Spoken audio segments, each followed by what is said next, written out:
लोकसभा चुनाव में राज परिवार के कई सदस्य चुनावी सफर पर उतरे हैं। हालांकि इस बात की कोई गारंटी नहीं है कि आप राज परिवार से हैं तो चुनाव जीत जाएंगे।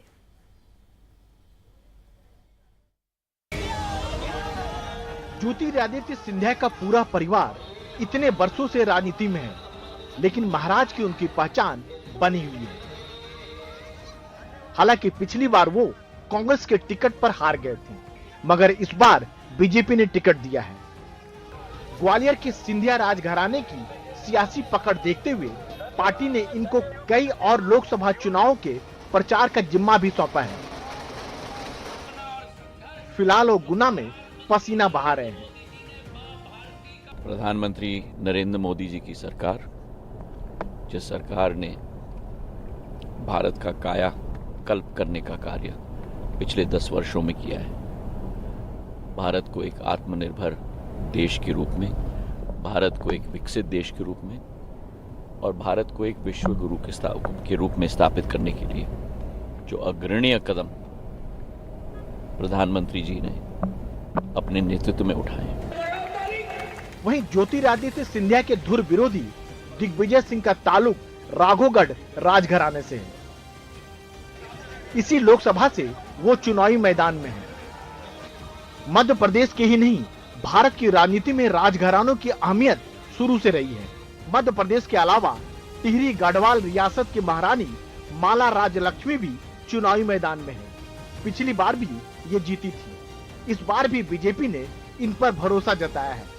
इनके अलावा भी कई राजघरानों से जुड़े लोग चुनाव लड़ रहे हैं। मसलन मैसूर राजघराने से यदुवीर कृष्णादत्त वाडियार, त्रिपुरा के शाही परिवार से कीर्ति सिंह देव वर्मा, उड़ीसा के पटनागढ़ बोलांगीर शाही परिवार से संगीता कुमारी सिंह देव, कालाहांडी शाही परिवार से मालविका केसरी देव भी चुनावी मैदान में है। वहीं महाराष्ट्र में छत्रपति शिवाजी के दोनों वंशज उदयन राजे भोसले सतारा से और कोल्हापुर से साहू महाराज, बंगाल से कृष्णानगर शाही परिवार से अमृता राय भी चुनावी मैदान में है।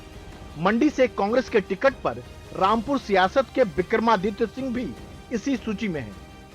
जो इलेक्शंस लड़े जाएंगे वो मुद्दों के ऊपर लड़े जाएंगे, तथ्यों के ऊपर लड़े जाएंगे, ग्राउंड रियलिटी पे लड़े जाएंगे और ग्राउंड जीरो पर सबसे मुश्किल घड़ी में कौन लोगों के बीच खड़े थे।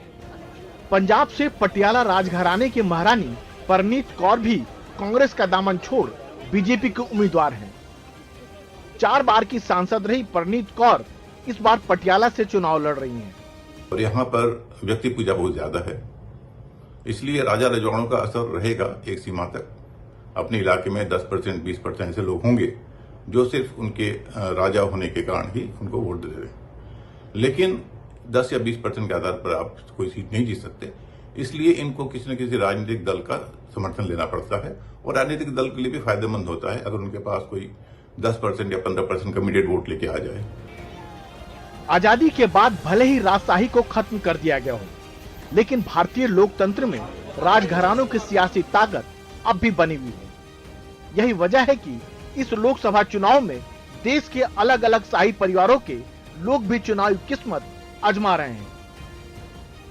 चुनाव लड़ने की आजादी सबको है, राजा हो या प्रजा, राजा बचे नहीं।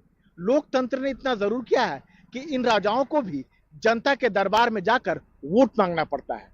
नई दिल्ली में कैमरामैन राकेश सिंह के साथ राजीव रंजन, एनडीटीवी इंडिया।